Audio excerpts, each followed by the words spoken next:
More point guard runs the show. Well, both teams right now want to see a certain level of aggressiveness. For Kentucky, they felt like the last. Here's Schofield. I didn't like that shot. The 6'6" Gilgeous-Alexander tries to step through the trap. Washington on a baseline move.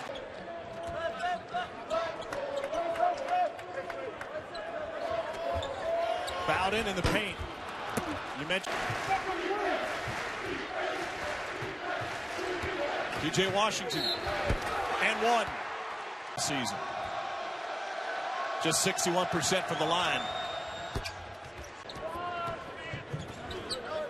Two schools separated by 177 miles in a series that dates to 1910. And the Vols have only won three in a row at home against Kentucky one other time. They'd match that with a victory. They're going to grind it out. John Calipari talked to his team about it as well, slowing down the pace of this game in the half court, trying to find the guy you want to score. And right now, there's nobody else than number 25. You got to get P.J. Washington the ball. Last two possessions, one you're going to look for Quade Green, or you're going to look to get something quickly to the basket. And P.J. Washington a little slow. Like, I didn't like that play at all. He wins now. How about that? Congrats, AK. Wildcats have made each of their last two field goals. That qualifies as a run in this defensive battle here early on. Washington inbound about needing to be there on the catch, needing to talk, and needing to fight through screens.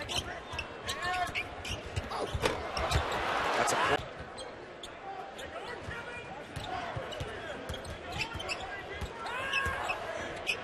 Grant Williams going to work. Has that one adjusted.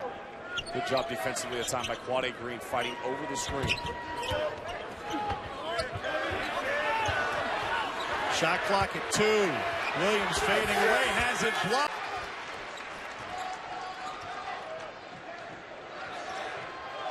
Bowden with the pump fake gets in, and Washington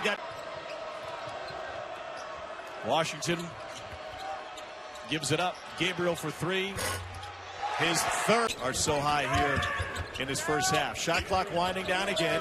Bowden's going to have to make something happen. He gives it up for a corner 3. And P.J. Washington fighting for it. They do have 2 points from the line. Williams gives it up. Bowden.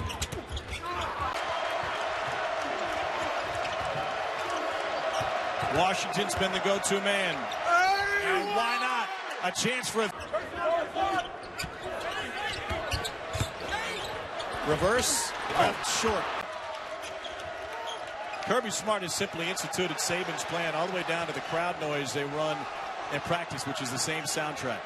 Tennessee's closed this to within 1. I think that's what's made you such a good broadcaster, Tom, is you use down on the block, and neither big could hang on to it. Williams gives it up. The basketball. And when you can get a defense to start chasing, that's when you really start scoring. That's a foul. It's the second. Well, the flu bug's going around the entire country, including this league. Dejon Ingram missed that game for Alabama. They were down to 1 score, and that was set. Year in and year out, people forget a 3-star recruit coming out of high school turned it into a 5-star on his career. Top 10 in points and rebounds on the career list for Georgia. Richards, once he picks up his second. It's smart. You try to exploit everything that your opponent will give you.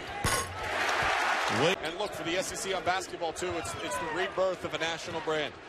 Joe Lunardi coming into today's game sees 8 teams coming out of this conference and making it to the NCAA.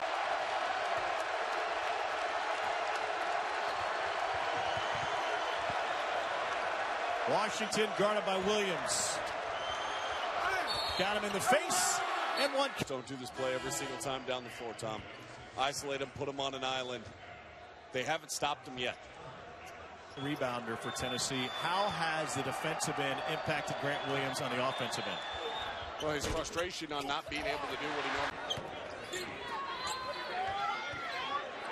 They show a double. He finds Williams.